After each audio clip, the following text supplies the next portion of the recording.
أعمالنا من يهده الله فلا مضل له ومن يضلله فلا هادي له ونشهد أن لا إله إلا الله وحده لا شريك له ونشهد أن سيدنا ومولانا محمدا عبد الله ورسوله صلى الله عليه وعلى آله وسلم تسليما كثيرا كثيرا. اللهم صل على محمد وعلى آل محمد كما صليت على إبراهيم وعلى آل إبراهيم إنك حميد مجيد. اللهم بارك على محمد وعلى آل محمد كما باركت على إبراهيم وعلى آل إبراهيم إنك حميد مجيد. আল্লাহ তাআলার অশেষ মেহেরবানি যে আজকের সন্ধ্যার পর তিনি আমাদেরকে ইলমের চর্চার মজলিসে, জ্ঞান চর্চার মজলিসে সকলকে জমায়েত হওয়ার তৌফিক দান করেছেন। এই নিয়ামতের জন্য আমরা আল্লাহ তাআলার পাক দরবারে অসংখ্য শুকরিয়া জ্ঞাপন করি এবং আমরা আশা করি আল্লাহ তাআলা আমাদেরকে উপকারী ইলম দান করুন। তিনি আমাদের যে ইলম দান করেছেন এই ইলম থেকে আমাদের উপকৃত হওয়ার তৌফিক দান করুন। গতদিন আমরা যে বিষয়ে আলোচনা করেছিলাম মুনাফিকদের পরিচয়, তাদের বদগুণ এবং তা থেকে তাদের এই সমস্ত বদগুণ থেকে, এই সমস্ত খারাপ স্বভাব থেকে নিজেদেরকে বাঁচানোর অধ্যায় নিয়ে কিছু আলোচনা করেছিলাম এবং আর কিছু আলোচনা না করে ওই পর্যন্ত থেকে যাওয়াটা বিষয়বস্তু অসম্পূর্ণ থেকে যায়, বক্তব্য অসম্পূর্ণ থেকে যায়।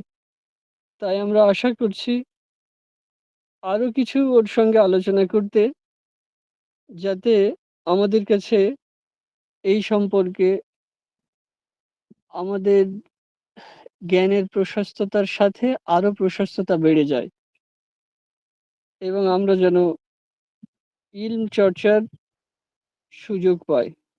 আল্লাহ তাআলা আমাদেরকে তৌফিক দান করুন। গতদিনে যে আলোচনা হয়েছিল তার মধ্যে গুরুত্বপূর্ণ কয়েকটা নোট হচ্ছে যে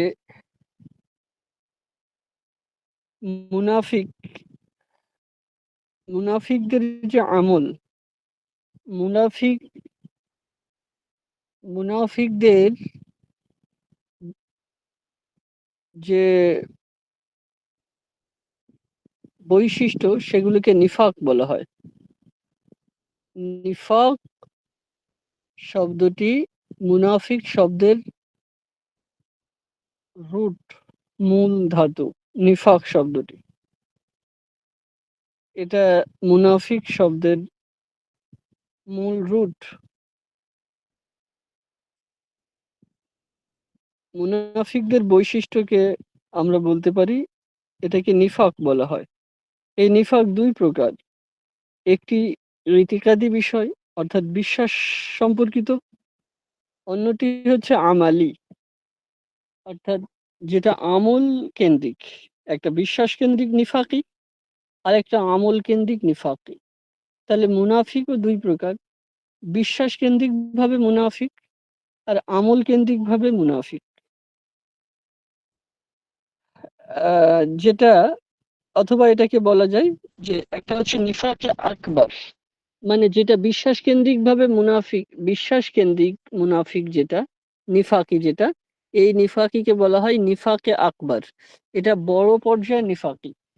আরেকটা হচ্ছে যেটা আমল কেন্দ্রিক নিফাকি, এই নিফাকি গুলোকে বলা যেতে পারে, বলা হয় নিফাকে আসগার, মানে যেটা তুলনামূলকভাবে নিফাকে আকবরের থেকে ছোট বা কম বিপজ্জনক। নবুয়তি যুগে নবী করিম সাল্লাল্লাহু আলাইহি ওয়াসাল্লামের যুগে মুনাফিকদের ব্যাপারে, যে মুনাফিকদের প্রচুর হারে মানে যাদের জিকির কোরআনে উল্লেখ হয়েছে, যাদের কথা কোরআনে বারবার উঠে এসেছে, তারা তারা ওই সমস্ত মুনাফিক যারা বিশ্বাসগতভাবে মুনাফিক, বিশ্বাস কেন্দ্রিকভাবে মুনাফিক, যেটাকে যে নিফাকি, বিশ্বাস কেন্দ্রিকভাবে নিফাকি, যেটাকে নিফাকে ইতিকাদি বলা হয়। বিশ্বাস কেন্দ্রিক নিফাকি মানে ভিতরে ভিতরে ইসলামকে অস্বীকার করা আর বাইরে সেটাকে প্রকাশ করা, এটা হচ্ছে বিশ্বাস কেন্দ্রিক নিফাকি, দ্বিমুখী, বিশ্বাস কেন্দ্রিক দ্বিমুখী আচরণ। এই স্বভাবের কারণে এই স্বভাবের কারণে তারা মুসলিমদের বাউন্ডারি থেকে, ইসলাম ধর্মের বাউন্ডারি থেকে বেরিয়ে যায়। কোনো ব্যক্তির মাআজাল্লাহ যদি তার ভিতরে এই সমস্যা থেকে থাকে, ভিতর থেকে যে ইসলামকে অস্বীকার করে বাহ্যিকভাবে ইসলামকে যে মানুষের কাছে দেখায় তার ইসলামকে, এই ব্যক্তিদেরকে মুনাফিক বলা হয়। এরা খালিস মুনাফিক। এদের ব্যাপারে আল্লাহ তাআলা ওয়াদা করেছেন যে আল্লাহ তাআলা জাহান্নামের সবচেয়ে ভয়ানক জায়গা আল্লাহ তাদের জন্য তৈরি করেছেন এবং তারা সেখানকার চিরস্থায়ী আবাসিক বাসিন্দা। এটা তাদের জন্য কত খারাপ, কত মন্দ গন্তব্যস্থল। আর আরেক প্রকারের নিফাকি হচ্ছে, যেটা আমরা একটু আগে বলেছি, নিফাকে আমালি, অর্থাৎ বিশ্বাস কেন্দ্রিকভাবে সে ইসলামকে অস্বীকার করে না। ভিতর থেকে, সে ভিতর থেকেও নিজেকে মুসলিম বলে জানে এবং বাইরেও নিজেকে মুসলিম হিসাবে পরিচয় দেয়, কিন্তু তার মধ্যে কিছু বদ আমল আছে। এই আমলগুলো এই আমলগুলো নিফাক থেকে তৈরি হয়েছে। এটা মুনাফিকদের আখলাক, যে আমলগুলো মুনাফিকদের স্বভাব। তো এইগুলো যদি কোনো মুসলিমের মধ্যে থাকে, তাহলে মুনাফিকদের স্বভাবের অতটুকু অংশ তার মধ্যে রয়েছে। যতটুকু বদ স্বভাব, তাদের মুনাফিকদের বদ স্বভাব তার মধ্যে রয়েছে, ততটুকু নিফাকের অংশ তার ভিতরে আছে। আমরা এখানে দুটি বিষয়ে নিয়ে আলোচনা করি আজকের আলোচনাতে। তবে দ্বিতীয় বিষয়টি নিয়ে আমরা একটু যতটা বিস্তার হয় চেষ্টা করি, এই জন্য যাতে করে আমরা নিজেরা এই এই ব্যাপারে পরহেজগারিতা অবলম্বন করতে পারি। খারাপগুলো জানা খুব জরুরি, এই জন্য যাতে খারাপগুলো থেকে বাঁচতে পারি। তো ভালোগুলো জানা যেমন জরুরি, যাতে সেগুলো আহরণ করতে পারি। ভালো আখলাক, ভালো আমল, এগুলো জানা জরুরি। আবার খারাপগুলো জানা জরুরি, যাতে সেগুলো থেকে বাঁচতে পারি। ফরজ ইলম মানে যে সমস্ত ইলম শিক্ষা করা ফরজ, যেটা ছাড়া কোনো ওজর, মানে যেটার ব্যাপারে কারোর কোনো ওজর পেশকারীর ওজরকে কবুল করা হয় না। যদি সে বলে যে আমি জানি না, তাহলে সেটা শোনা হয় না। সেই সমস্ত ইলিমগুলোর মধ্যে এটা, যে কাজগুলো আল্লাহ তাআলা হারাম করে দিয়েছেন, যে আমলগুলো, যে বদ আমল বা আখলাকগুলো আল্লাহ তাআলা হারাম করে দিয়েছেন, যার জন্য আল্লাহ তাআলা সতর্কবাণী পাঠিয়েছেন, সতর্কবার্তা পাঠিয়েছেন। ওই আমলগুলো কি সেগুলো জানা, এবং সেগুলো জানা যাতে ওগুলোকে পরহেজ করতে পারে। এটা ফরজ।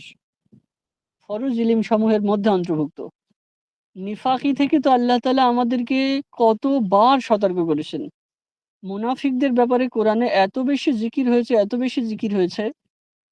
তো আপনি পড়লে, আমরা পড়লে এটা নিশ্চয়ই এইটা বুঝতে পারি যে আল্লাহ তাআলা এতবার এদের কথা বলছেন, এদের আখলাক নিয়ে ও আলোচনা করছেন, এর মানে যে এই আখলাকগুলো আল্লাহ তাআলার কাছে পছন্দের নয়।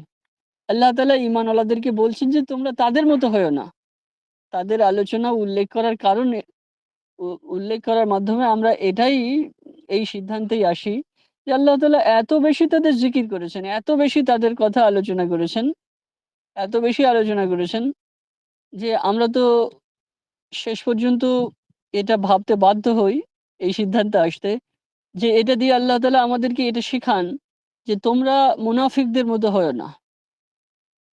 এবং অনেক আয়াতে আল্লাহ পরিষ্কার বলেছেন যে হে ঈমানওয়ালারা, লা তাকুনু কাল্লাযীনা নাফাকু, তোমরা যারা নিফাক করেছে, মুনাফিক তাদের মতো হয়ো না। অনেকগুলো আয়াতে আল্লাহ দৃষ্টান্ত উপস্থাপন করেছে মুনাফিকদের, এবং ঈমানওয়ালাদেরকে দাওয়াত দিয়েছেন, বলেছেন, উপদেশ দিয়েছেন যে তোমরা মুনাফিকদের মতো হয়ো না। তাহলে মুনাফিকদের খেসালগুলো, মানে বৈশিষ্ট্যগুলো, এগুলো জানা খুব জরুরি, যাতে করে এগুলো থেকে পরহেজগারিতা অবলম্বন করতে পারি। নবীজি সাল্লাল্লাহু আলাইহি ওয়াসাল্লাম আমাদেরকে তো বলেই দিয়েছেন। ৩ টে স্বভাবের কথা নবীজি হাদিসে বলেছেন। ৩ টে স্বভাবের কথা নবীজি হাদিসে বলেছেন, যেটা আমরা আগের দিন আলোচনা করেছি। যে হাদিসে হুজুর বলছেন যে এই ৩ টে মুনাফিকদের আলামত। ওয়াইন সামা ওয়া সাল্লা ওয়া জাইমা আন্নাহু মুসলিমুন। যদিও সে রোজা রাখে, যদিও সে নামাজ পড়ে এবং নিজে জানে যে সে মুসলিম, তারপরেও সে মুনাফিক, যদি তার মধ্যে এই ৩ টি স্বভাব থাকে। বুখারীতে একটা হাদিস আছে যেটা আরো খতরনাক। হযরত আব্দুল্লাহ ইবনে আমর রাদিয়াল্লাহু তাআলা আনহুমা এই হাদিস রিওয়ায়াত করেছেন যে নবী করিম সাল্লাল্লাহু আলাইহি সাল্লাম বলেন, আরবাউম মান কুন্না ফীহি কানা মুনাফিকান খালিসা। ৪ টে বৈশিষ্ট্য রয়েছে, ৪ টে স্বভাব আছে। এই ৪ টে স্বভাব যার মধ্যে আছে সে খাঁটি মুনাফিক। মুনাফিকান খালিসা, মাআযাল্লাহ। সে পরিপূর্ণ মুনাফিক, খাঁটি মুনাফিক। কত ভয়ঙ্কর কথা তিনি বলছেন যে ৪ টে স্বভাব যার মধ্যে রয়েছে সে পরিপূর্ণ মুনাফিক। মুনাফিকান খালিসা মানে পরিপূর্ণ মুনাফিক, অথবা এটাকে এভাবে অনুবাদ করা যায়, যার মুনাফিক হওয়ার ব্যাপারে কোনো সন্দেহ নেই। ওমান কানাত ফীহি খাসলাতুন মিনহুন্না কানাত ফীহি খাসলাতুম মিনান নিফাকি। আর এই ৪ টের মধ্যে কারোর মধ্যে যদি কিছুটা থাকে, একটা বৈশিষ্ট্যও থাকে, তো ওই পরিমাণ নিফাকি তার ভিতরে রয়েছে। ওই পরিমাণ নিফাকি তার ভিতরে রয়েছে, তার সাথে রয়েছে। সে ওই পরিমাণের মুনাফিক। সে ৪ টে কি? হুজুর বলছেন হাত্তা ইয়াদাহা, যতক্ষণ না কোনো ব্যক্তি এই ৪ টে আখলাক থেকে, স্বভাব থেকে নিজেকে পরিপূর্ণরূপে না বাঁচাবে, না পরহেজ করবে, ততক্ষণ পর্যন্ত নিফাকের গণ্ডি থেকে সে বার হতে পারবে না। ততক্ষণ পর্যন্ত সে মুনাফিকই থেকে যাবে। অল্প হোক বা বেশি হোক, সে মুনাফিকই থেকে যাবে যত সময় পর্যন্ত সে এই ৪ টে স্বভাবকে পরিপূর্ণরূপে বর্জন না করছে। ইদা উতুমিনা খানা, সেগুলো তিনি বর্ণনা করছেন। ১ নম্বর বলছেন যে আমানতের খেয়ানত করা, আমানতের খেয়ানত করা এটা মুনাফিকদের স্বভাব। তো কোনো মানুষের মধ্যে যদি এই স্বভাব থাকে, তাহলে তার মধ্যে মুনাফিকির অতটুকু স্বভাব রয়েছে যতটুকু তার মধ্যে এই স্বভাব রয়েছে। অথবা সেই মানুষটা মুসলিম হওয়ার পরেও সে মুনাফিক, মাআযাল্লাহ, এই স্বভাব তার ভিতরে যতটা আছে। আমানতের খেয়ানত করা আমাদের বোধহয় একটু আলোচনা করার প্রয়োজন, যে আমানতের খেয়ানত করা এই শব্দের বিষয়বস্তু কি, এই শব্দের বিশ্লেষণ কি। আমানতের খেয়ানত করে এটা ব্যাপক অর্থে ব্যবহৃত একটা শব্দ, যেটা অর্থ এবং গোপনীয়তা, অর্থ এবং গোপনীয়তা, গোপনীয়তা রক্ষা করা, দুটো অর্থেই ব্যবহার হয় আমানত। কেউ কারোর কাছে অর্থ রেখে দিয়েছে, পরে আবার এই এই অর্থে মানে কেউ কারোর কাছে অর্থ বা সম্পদ, কিছু অংশ বা কোনো বস্তু কারোর কাছে রেখে দিয়েছে, পরে তার কাছ থেকে নিয়ে নেবে বলে, এটা আমানত। তো যার কাছে রেখে দিয়েছে সে এটা থেকে উপকার ভোগ করতে পারবে না, ফায়দা উপভোগ করতে পারবে না। যদি কেউ কারোর কাছে কোনো বস্তু রেখে দেয় এই জন্য যে সে পরে তার কাছ থেকে নিয়ে নেবে, তো ওই বস্তু থেকে সে উপকার ভোগ করতে পারবে না যতক্ষণ না তার কাছে থেকে অনুমতি নিচ্ছে। তো এটা খুব কঠিন একটা বিষয়, যদি আমরা এটা বাস্তব জীবনে প্রয়োগ করি, তাহলে এটা কতটা কঠিন সেটা আমরা সহজে অনুমান করতে পারবো। এটা খুব সহজ নয়। কেউ কোনো বস্তু বা সম্পদ কারোর কাছে গচ্ছিত রাখলে তার সাথে সদাচরণ করা, ওই সম্পদের সাথে, সেটা থেকে উপকার ভোগ না করা, এটা জরুরি। এটা হচ্ছে আমানতের সদাচরণ করা, কিন্তু তার থেকে উপকার ভোগ করাটা আমানতের খেয়ানত করা। আরেকটা বিষয় হচ্ছে যে গোপনীয়তা। কেউ কারোর কাছে কোনো কথা গোপন রেখেছে, তাকে প্রকাশ করতে বারণ করেছে। কেউ কারোর কাছে কোনো কথা গোপন রেখেছে, কাউকে প্রকাশ করতে বারণ করেছে, কিন্তু সেই গোপনীয়তাকে অন্যত্রে অন্যত্রে প্রকাশ করে দেওয়া, এটা এটাও আমানতের খেয়ানত করা। কারোর প্রাইভেসি নষ্ট করা আমানতের খেয়ানত করা। গোপনীয়তাকে অন্যের কাছে প্রকাশ করে দেওয়া, এটাও আমানতের খেয়ানত করা, এটা জায়েজ নেই। মুসলমানের এক মুসলিম ভাইয়ের ইজ্জত আর এক মুসলিম ভাইয়ের কাছে আমানত, সেটা নষ্ট করাও জায়েজ নেই। আশ্চর্য বিষয় হচ্ছে, নবী করিম সাল্লাল্লাহু আলাইহি সাল্লাম আমাদেরকে এত উত্তম আখলাক শিক্ষা দিয়েছেন, এত উত্তম চরিত্র দাওয়াত দিয়েছেন। হুজুর বলছেন যে এক মুসলিম, আল মুসলিম ও আখুল মুসলিম, একজন মুসলিম আর একজন মুসলিমের ভাই, লা ইয়াহকিরুহু ওয়া লা ইয়াখযুলুহু, সে তাকে হেয় করবে না, সে তাকে লাঞ্ছিত অপমানিত করবে না। বিহাসবি শাররিম মিন ইমরাইন ইয়াহকিরা আখাহু, কোনো ব্যক্তি, কোনো ঈমানওয়ালার খারাপ হওয়ার জন্য যথেষ্ট যে সে তার ভাইকে তুচ্ছ মনে করবে। সে লোকটা যে খারাপ লোক, মানে ঈমানওয়ালার পরে, মানে সে যে, তার অবস্থা যে খারাপ হয়ে গেছে, তার তার আখলাক যে নষ্ট হয়ে গেছে, খারাপ হয়ে গেছে, এর জন্য যথেষ্ট যেতে সে তার ভাইকে হেয় জ্ঞান করবে, তুচ্ছ করবে। ঈমানওয়ালার ইজ্জতের কারণে আল্লাহ তাআলা গীবতকে হারাম করে দিয়েছেন। অন্যের ভুল, তার ভুল নিয়ে সমালোচনাকে হারাম করে দিয়েছেন। চোখ দিয়ে ইশারা করার মাধ্যমেও ভাইয়ের বা কোনো মুসলিম ভাইয়ের বা বোনের সম্মান নষ্ট করা, এটা আমানতের খেয়ানত করা। আল্লাহ তাআলা দুনিয়ার সমস্ত ঈমানওয়ালাদের ইজ্জতকে আমাদের কাছে আমানত দিয়েছেন। এই আমানতের খেয়ানত করা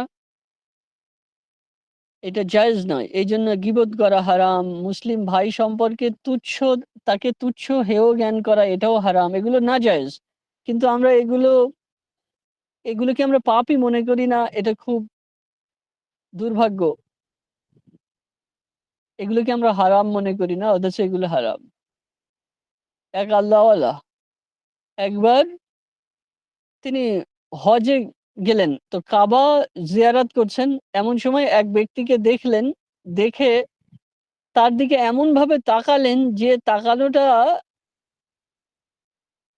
মানে তিনি যেন তাকে খেয়ে ফেলবেন, অপছন্দ করে তার দিকে তাকালেন। তো তিনি স্বপ্ন দেখছেন যে তাকে বলা হচ্ছে যে আল্লাহ তাআলার বান্দাকে, আল্লাহ তাআলার বান্দার দিকে এইভাবে তাকানোর হক তোমাকে কে দিয়েছে? কে তোমার জন্য এইভাবে তাকানোকে জায়েজ করে দিয়েছে?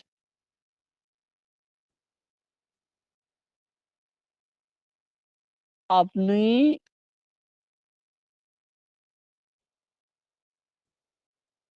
কাউকে অপছন্দ এবং ঘৃণ্য ভরে কোনো মুসলিম ভাইকে এভাবে তাকাতে পারেন না, যেভাবে তাকানো হক নেই। নবীজি সাল্লাল্লাহু আলাইহি সাল্লাম এক আজীব সংবাদ দিয়েছেন, যা তো আমাদের জানা আছে। একদিন তিনি কাবা মুকাররমা জিয়ারত করলেন। বাইতুল্লাহ জিয়ারত করে হুজুর বাইতুল্লাহকে বলছেন, কাবা মুআজ্জামা, কাবা শরীফ, কাবাকে নবীজি বলছেন যে হে কাবা, কত ইজ্জত তোমার, কত মর্যাদা তোমার। হে কাবা, কতই না মর্যাদা তোমার। হে কাবা, কতই না সম্মান তোমার। এরপরে হুজুর বলছেন, কিন্তু তোমার থেকে একজন ঈমানওয়ালার ইজ্জত আল্লাহ তাআলার কাছে আরো বেশি। তোমার থেকে একজন ঈমানওয়ালার ইজ্জত আল্লাহ তাআলার কাছে আরো বেশি। তাই তো একজন ঈমানওয়ালা সম্পর্কে কুধারণা করাকে তিনি জায়েজ করে দেননি।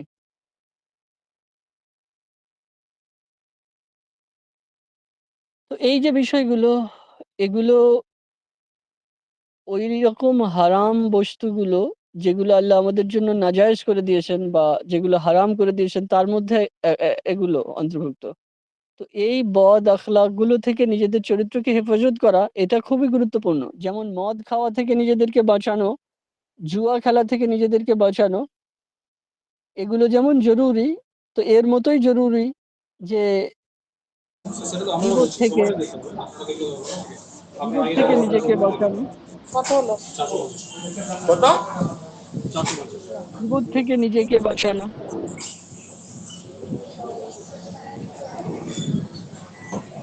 আওয়াজ হচ্ছে কোথা থেকে বোধহয় কেউ।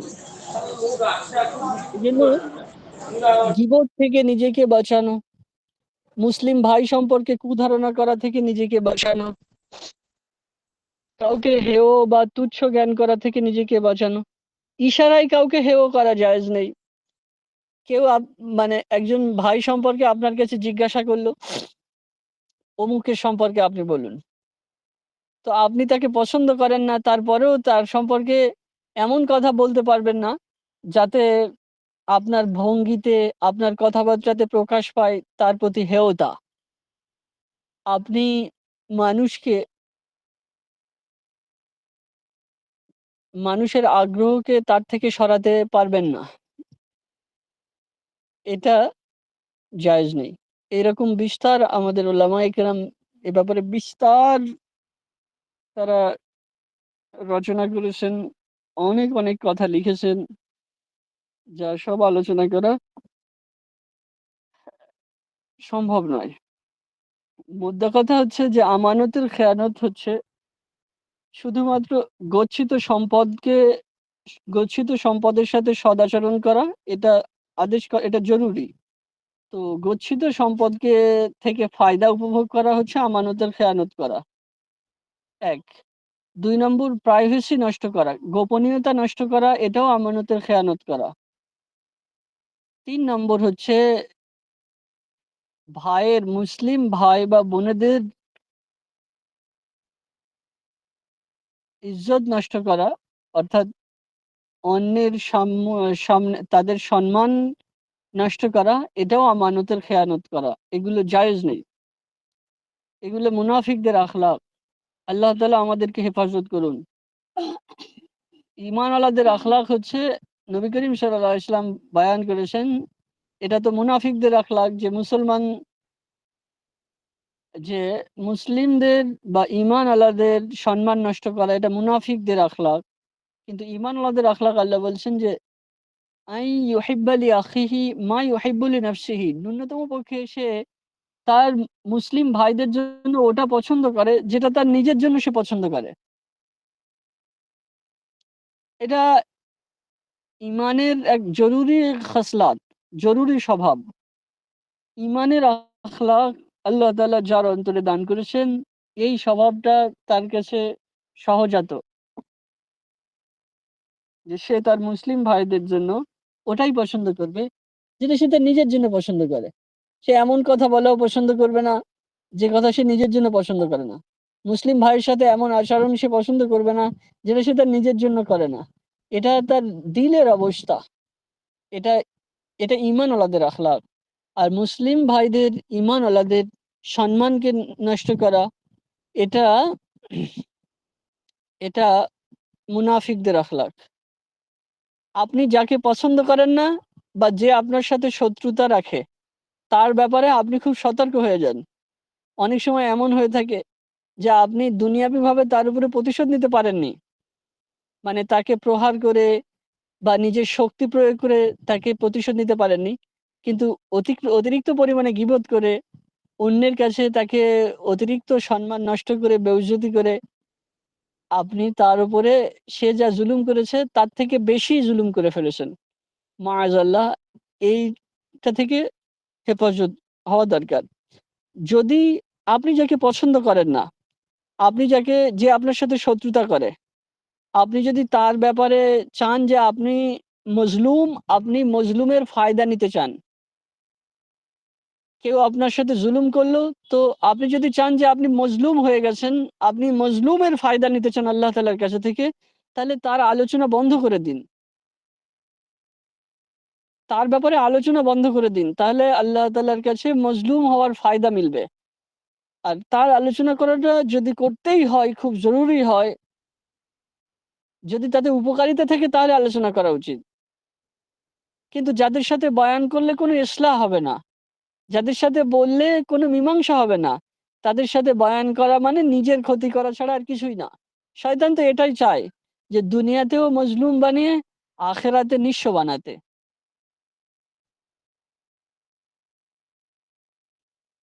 কোনো ব্যক্তি কারোর উপরে একটা জুলুম করেছে একবার, তো সে জুলুম করে হয়তো ভুলে গেছে। কিন্তু যে মাজলুম, সে তাকে এত পরিমাণে পচিয়েছে মানুষের কাছে যে সে তার জুলুমের হিস্সা পূর্ণ আদায় করে নিয়েছে এবং তার থেকে অতিরিক্ত করে নিয়েছে। আল্লাহ তাআলা আমাদেরকে এমন না বানান। যে আপনার সাথে, আপনার কোনো ভাই না বুঝে বা শয়তানের চক্রান্তে পড়ে যদি আপনার সাথে শত্রুতা রাখে, তো আপনি তার সাথে ইনসাফ করুন। তার আলোচনা যদি করতেই হয়, তার ব্যাপারে কথা বলা সবচেয়ে কঠিন। কারণ আপনাকে ইনসাফ করতে হবে, এটা ফরজ। ধরুন তার অনেক ভালো গুণ আছে। ধরুন সে মানুষটা একটা ভালো শিক্ষক। আমরা ধরে নেই যে সেই ব্যক্তিটা একজন ভালো শিক্ষক। কিন্তু তার সাথে আমার ব্যক্তিগত সম্পর্ক তেমন ভালো নেই। তো তার সম্পর্কে, মানে তার থেকে আমি তার ব্যাপারে মানুষের আগ্রহকে আমি নষ্ট করার হক রাখি না। এটা তার সাথে জুলুম করা। কোনো আলেম বা ওলামাদের সাথে যদি আমার মতের মিল নাও হয়, তো মানুষকে তার থেকে সরাতে পারি না। এটা আমার হক নেই, এটা তার সাথে জুলুম করা। ইনসাফ করাটা সবসময় জরুরি। এটা ইনসাফ করাটা সবসময় জরুরি। আর ইনসাফের খেলাফ হওয়াটা এটা জুলুম। জুলুমের সংজ্ঞা দিয়েছেন যে ওলামায়ে কেরাম জুলুমের সংজ্ঞা দিচ্ছেন যে যেটা পাওয়া উচিত, যেটা হওয়া উচিত, যেটা করা উচিত সেটা না হওয়া, না পাওয়া বা না করাকে জুলুম বলে। তো বিষয় হচ্ছে এই, এক ব্যক্তি ইমাম সুফিয়ান সাউরি রহমতুল্লাহকে, হ্যাঁ, ইমাম আবু হানিফা রাদিয়াল্লাহু তাআলা আনহুর ব্যাপারে দুটো ঘটনা খুব সুন্দর। এক, আব্দুল্লাহ ইবনুল মুবারক রহমাতুল্লাহ আলাইহি ইমাম আবু হানিফা সম্পর্কে সবচেয়ে বেশি সমালোচনা, পৃথিবীর সবচেয়ে বেশি সমালোচিত মানুষের মধ্যে ইমাম সাহেব, ইমাম আবু হানিফা রাদিয়াল্লাহু তাআলা আনহু একজন, যিনি পৃথিবীর সবচেয়ে বেশি সমালোচিত মানুষগুলোর মধ্যে একজন, সাথে সাথে সবচেয়ে বেশি আলোচিত, নিন্দিত, নন্দিত মানুষদের মধ্যে একজন, সবচেয়ে বেশি আলোচিত নন্দিত মানুষের মধ্যে একজন, যিনি চলে গেছেন আজ থেকে 1200 বছর হয়ে গেছে। তারপরেও তার রাজত্ব, তিনি রাজা নয়, কিন্তু তার রাজত্ব এখন পৃথিবী জুড়ে। পৃথিবীতে কোটি কোটি মুসলিমগণ তার ফতোয়া, তার মাযহাব অনুযায়ী দিন রাত আল্লাহ তাআলার ইবাদত করে থাকেন। এটা বহুত বড় ফজিলত। এটা টাকা পয়সা দিয়ে জুলুম করে, জোর করে এই সম্পত্তি, এই ফজিলত অর্জন হয় না। এটা আল্লাহ তাআলার দেওয়া রাহমাত এবং নিয়ামত। যাই হোক, তো তিনি সবচেয়ে বেশি সমালোচিত মানুষদের মধ্যে একজন। তো তার একজন বিশিষ্ট ছাত্র ছিলেন আব্দুল্লাহ ইবনে মুবারক রাদিয়াল্লাহু তাআলা আনহু রাহিমাহুল্লাহ। বহুত বড় ইমাম ছিলেন তিনি। তো তিনি, যেহেতু আমি একটু আগেই বলেছি যে তিনি খুব মানে তাকে নিয়ে খুব সমালোচনা করা হতো।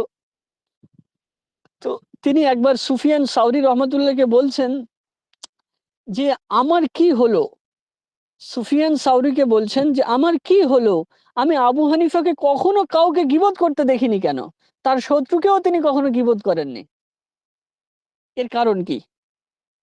তো সুফিয়ান সাউরি রহমতুল্লাহ বলছেন যে আল্লাহ তাআলা আবু হানিফাকে যে আকল দান করেছেন, তিনি সেই আকল, যে আকল দান করেছেন সে আকল কখনো এটা মেনে নেয় না যে যাকে তিনি পছন্দ করেন না বা যে তাকে পছন্দ করেন না তার কাছে নিজের হাসানাত তুলে দিবে।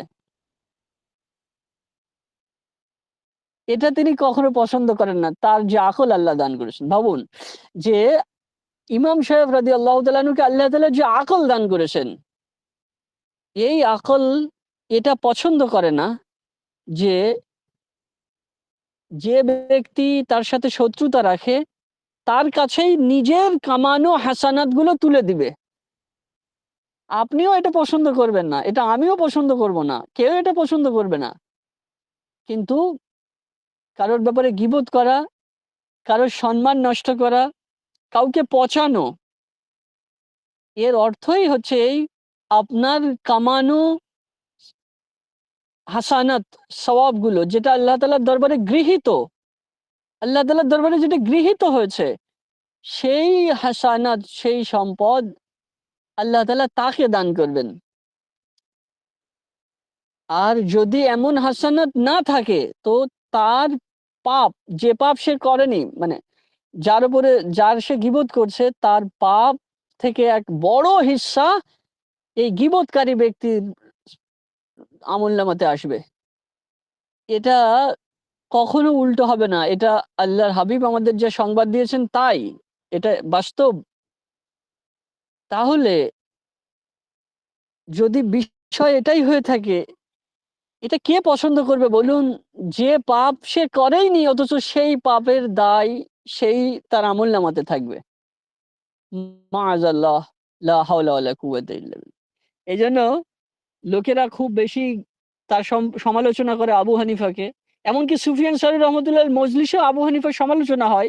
তাই সবাইকে দমানোর জন্য আব্দুল্লাহ ইবনে মুবারক রহমতুল্লাহ বললেন, আবু সুফিয়ান সাউরিকে জিজ্ঞাসা করলেন যে আবু হানিফাকে আমি কখনো কাউকে গীবত করতে দেখিনি কেন? তো তিনি এই উত্তর দিলেন। আর এর কি ফজিলত মিলেছে দেখুন। ইমাম সাহেব রাদিয়াল্লাহু তাআলা আনহু যখন ইন্তেকাল করেন, তারপরে বড় একজন আল্লাহওয়ালা, বড় একজন আলেম তাকে স্বপ্ন দেখেন এবং তাকে জিজ্ঞাসা করেন যে আল্লাহ তাআলা কি আচরণ করেছেন? তা বলছেন আল্লাহ আমাকে ক্ষমা করে দিয়েছেন, বহুত বড় ফজিলত দান করেছেন, অনেক বড় মাকাম দান করেছেন ইত্যাদি। তা বলছেন এই সবগুলো কি আপনি ইলমের বরকতে পেয়েছেন নাকি? তা বলছেন না, লোকেরা আমার ব্যাপারে এত এত কথা বলে, এত এত কথা বলে, তার বরকতে আমি পেয়েছি। তার মানে লোকেরা তাকে এত এত সমালোচনা করে, এই সমালোচনার উত্তর না দেওয়ার জন্য, এই সমালোচনার উত্তর না দেওয়ার জন্য আল্লাহ তাআলা তাকে এই বিশাল মর্যাদা দান করেছেন। আর আপনি দেখুন, এটা তো আখিরাতের মর্যাদা, আর এর বাস্তব মর্যাদা হচ্ছে যে তিনি সবচেয়ে বেশি সমালোচিত, উম, সবচেয়ে বেশি সমালোচিত, কিন্তু আল্লাহ তাআলা তার মতবাদকে, তার মাযহাবকে সবার উপরে গালেব করে দিয়েছেন। উম্মতে মুহাম্মাদীর সবচেয়ে বড় অংশ হিস্সা তার মাযহাব অনুযায়ী আল্লাহর ইবাদত করে থাকে, আমল করে থাকে, দ্বীনকে বুঝে থাকেন তার লিখিত সংরক্ষিত মাযহাব অনুযায়ী। এজন্য এটা যেন সমস্ত নিন্দুকের মুখে ঝামা ঘষে দিয়েছে এবং সকলের ওপরে, যাকে সবাই মিলে সমালোচনা করেছে, আল্লাহ তাকে বড় করেছেন। এবং মানুষের পৃথিবীতে এটা ইমাম সাহেব রাদিয়াল্লাহু তাআলার বহুত বড় কারামত যে তার শত্রুর অভাব নেই, তারপরেও আল্লাহ তাআলা তাকে বিজয় দান করেছেন। তাকে এমন মালিক বাদশাহ বানিয়েছেন, এমন মালিক বানিয়েছেন যে এই পৃথিবীতে প্রত্যেক সেকেন্ডে, প্রত্যেক ঘন্টা এবং প্রত্যেক মুহূর্তে তার আমলনামার, তার দরজা বন্ধ নেই। প্রত্যেক মুহূর্তে তার নামাজের সওয়াব মিলছে, লক্ষ লক্ষ নামাজের সওয়াব মিলছে, তাসবিহ তাহলিলের সওয়াব মিলছে। প্রত্যেক মুহূর্তে মুফতি সাহেবরা ফতোয়া দিচ্ছেন তার মাযহাব অনুসরণ করে। এক মুহূর্ত খালি নেই। যেদিন থেকে তিনি আল্লাহর সাথে সাক্ষাৎ করেছেন আর আজ পর্যন্ত তার আমলনামা বন্ধ নেই এক মুহূর্তের জন্য। আর এত বেশি সংখ্যক মানুষ ইবাদত গুজারি করছেন, এদের যত সওয়াব মিলছে, আমরা যে নামাজ পড়ি না, তো আমাদের যা সওয়াব মেলে এর পূর্ণ হিস্সা তার মেলে, একটুও কম মেলে না। এই জন্য যে আমরা তাকে ফলো করি, তার তালিমকে ফলো করে নামাজ আদায় করেছি, এই জন্য। তো যাই হোক, আমার বলার বক্তব্য হচ্ছে এই যে, এই যে বিষয়টা, এই ব্যাপারে আমাদের খুব বেশি সতর্ক হওয়া উচিত যে যে আমার সাথে শত্রুতা রাখে, আমার যে ভাই, বা যে আমাকে পছন্দ করে না, তো তার ব্যাপারে আমার খুব সতর্ক হওয়া উচিত। সবচেয়ে সর্বোত্তম হচ্ছে যে তার ব্যাপারে যত চুপ থাকা ততই ভালো।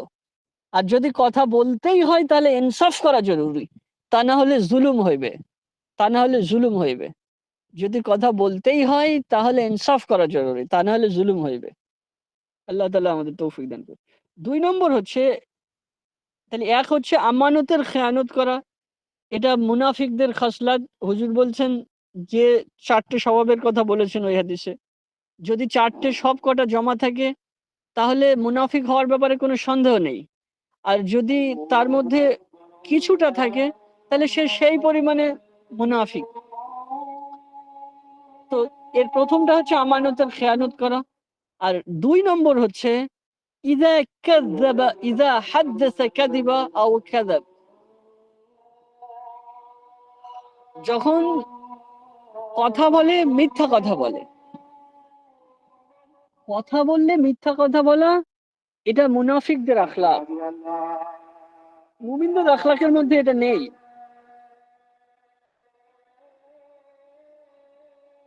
তো এটা আমাদের ভাবা উচিত যে আমরা সত্য কথা বলতে কতটা চেষ্টা করি।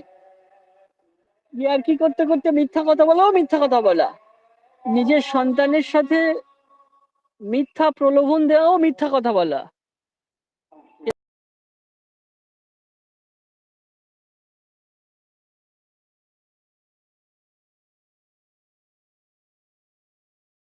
এসব আমাদের আমলনামায় মিথ্যার কালিমাপ্ত, কালি দিয়ে কালিমাপ্ত হচ্ছে এই আমলগুলো।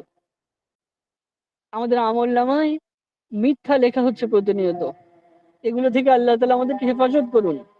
মিথ্যা থেকে বাঁচা খুব জরুরি, কারণ এটা হচ্ছে সমস্ত সদ্গুণকে একত্রিতকারী। কেউ যদি এটা জেদ করে নেয় যে সে মিথ্যা কথা বলবে না, হারগিজ বলবে না, তাহলে আল্লাহ তাআলা তাকে শত শত সদ্গুণের সৎ চরিত্রকে তার সহজাত বানিয়ে দিবেন, যা সে কল্পনা করেনি। কারণ কোন এক রেওয়ায়েতে এসেছে যে সৎ চরিত্রগুলো একে অপরকে টেনে আনে। যেমন বদ চরিত্রগুলো আলাদা আলাদা বদ চরিত্রগুলোকে আকর্ষণ করে, তেমন সৎ চরিত্র, সৎ আমল অন্য সৎ আমল বা অন্য সৎ স্বভাবকে আকর্ষণ করে। তো সত্যবাদিতা এমন এক সৎ আমল যে অসংখ্য অগণিত সৎ আমলকে একত্রিত করে। সত্য কথা বলার তৌফিক আল্লাহ তাআলা যাকে দান করেছেন, তাকে বহুত কল্যাণ দান করেছেন। তো এই যে সত্যবাদিতা শিক্ষা করা, এটা হচ্ছে আখলাকুন নবুয়াত, নবুয়তি আখলাককে শিক্ষা করা, নবুয়তি আখলাক আচরণ করা, নবুয়তি আখলাকের আচরণ করা। কোন আম্বিয়া আলাইহিমুস সালাম কখনো মিথ্যা বলেননি। আল্লাহ ওয়ালারা, সালাফে সালেহিনরা, সিদ্দিকিন, সুহাদা, বুজুর্গ, উলামা, ফোকাহা, মুহাদ্দিসগণ, তারা মিথ্যাবাদী নন। তারা মিথ্যা বলা তাদের স্বভাব না, তাদের আখলাক না। এ কেমন কথা যে আমরা তাদের দলভুক্ত বলে হতে পছন্দ করি, অথচ আমরা মিথ্যা থেকে পরহেজ করার চেষ্টা করি না সাধ্যমতো। এটা বড় বেমানান। এজন্য সত্যবাদিতা এর চর্চা করা, সত্যবাদিতা শিক্ষা করা, এটা জরুরি, এটা জরুরি, এটা জরুরি।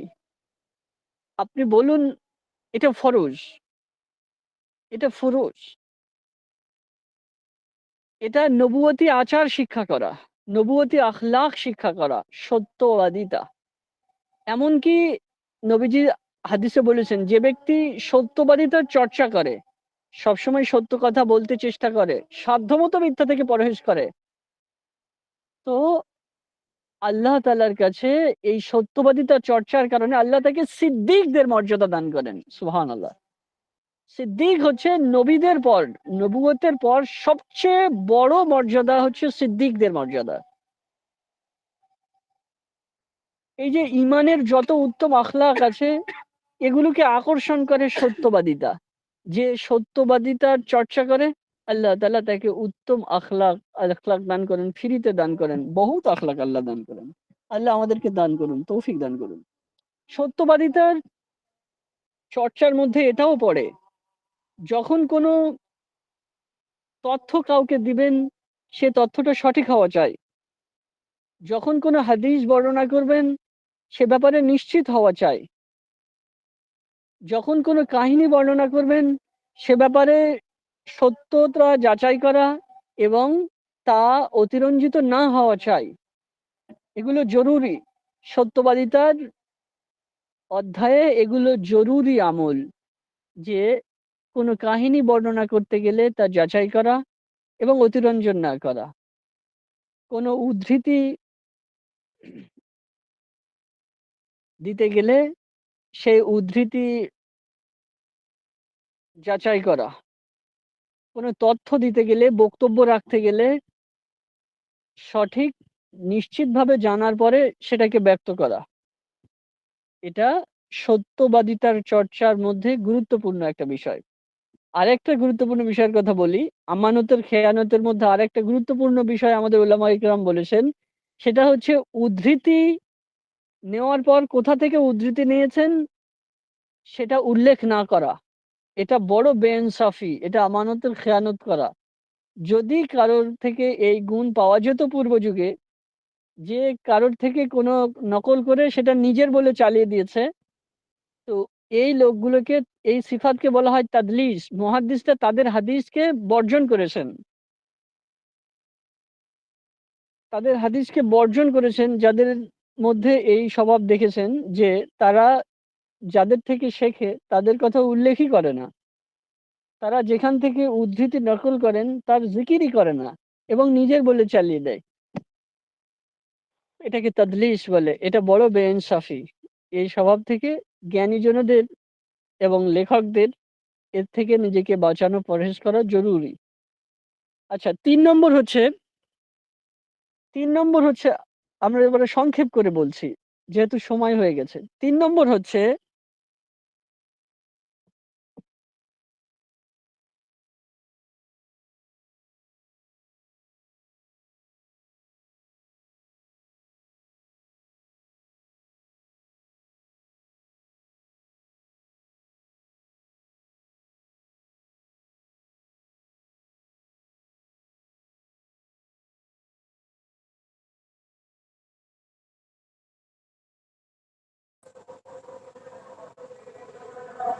কোনো শব্দ আসছে না,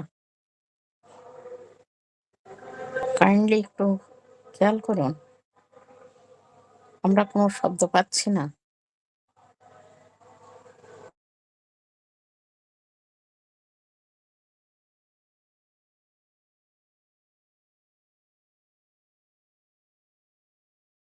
হ্যাঁ? আমার কথা শুনতে পাচ্ছেন এবারে? হ্যাঁ, এবার শোনা যাচ্ছে। কখন থেকে শোনা যাচ্ছে না? এই মিনিট খানেক হয়ে গেল। ও আচ্ছা, মিউট হয়ে গিয়েছিল কিভাবে? হ্যাঁ, তাহলে আমরা যেটা বলছিলাম, ওই যে সত্যবাদিতা চর্চার অধ্যায়ে এই কথা শোনা গিয়েছিল, সত্যবাদিতা চর্চার অধ্যায়ে উদ্ধৃতি নকল করার ব্যাপারে। হ্যাঁ, কোথা ও থেকে ওটা। উদ্ধৃতি নেওয়া হ্যাঁ, এগুলো হ্যাঁ, হ্যাঁ, হয়েছিল, তাই তো? হ্যাঁ, হ্যাঁ, জি, জি। এবার ৩য় বিষয় যেটা, সেটা হচ্ছে যে অঙ্গীকার করলে অঙ্গীকার ভঙ্গ করা, এটা মুনাফিকদের একটা স্বভাব। অঙ্গীকার ভঙ্গ করা ২ প্রকারের হতে পারে, হয়ে থাকে। একটা আল্লাহ তাআলার সাথে করা ওয়াদাকে ভঙ্গ করা, আরেকটা হচ্ছে মানুষের সাথে করা ওয়াদা ভঙ্গ করা। এটা বহুত বড় দুটো সাবজেক্ট, এখন বলা সম্ভব হবে না। আল্লাহ তাআলা যদি তৌফিক দান করেন, শুধু এই বিষয়টা নিয়ে যদি কখনো আলোচনা করা যায় তো যেতে পারে। যে আল্লাহ তাআলার সাথে ওয়াদা ভঙ্গ করার তাৎপর্য কি? এটা খুব গুরুত্বপূর্ণ একটা বিষয়, যে ব্যাপারে আল্লাহ বহুবার কোরআনে সতর্ক করেছেন, এবং সে ব্যাপারে আমাদের সতর্ক হওয়া জরুরি। আমরা ওটা পরে আলোচনা করব ইনশাআল্লাহ। ৪র্থ বিষয় হচ্ছে ওয়াইজা খাসামা ফাজরা। তো যখন কোনো মানে বিতর্কে জড়িয়ে পড়ে, তো তখন সে কি করে? ফাজারা, গালিগালাজ করে, খারাপ ব্যবহার করে। এটা মুনাফিকদের স্বভাব। এই যে ৪টে স্বভাবের কথা হুজুর বলেছেন, এই ৪টে স্বভাব যদি একত্রিত থাকে, তাহলে সে ব্যক্তি মুনাফিক হওয়ার ব্যাপারে কোনো সন্দেহ নেই। নবীজি বলছেন, কানা মুনাফিকান খালিসা। সে সন্দেহাতীতভাবে মুনাফিক। আর যদি তার মধ্যে কিছু থাকে কারোর মধ্যে, তাহলে তার মধ্যে ওই পরিমাণে নিফাকি আছে। আল্লাহ তাআলা আমাদেরকে হেফাজত করুন। আল্লাহ তাআলা আমাদেরকে হেফাজত করুন। সময় হয়ে গেছে, এজন্য আমরা আর আগে এগোতে পারছি না। আল্লাহ আমাদেরকে তৌফিক দান করুন, আমাদের ইলমকে উপকারী বানান, এবং আমাদের সংশোধিত হওয়ার তৌফিক দান করুন। আমিন। আপনারা কেউ কিছু যদি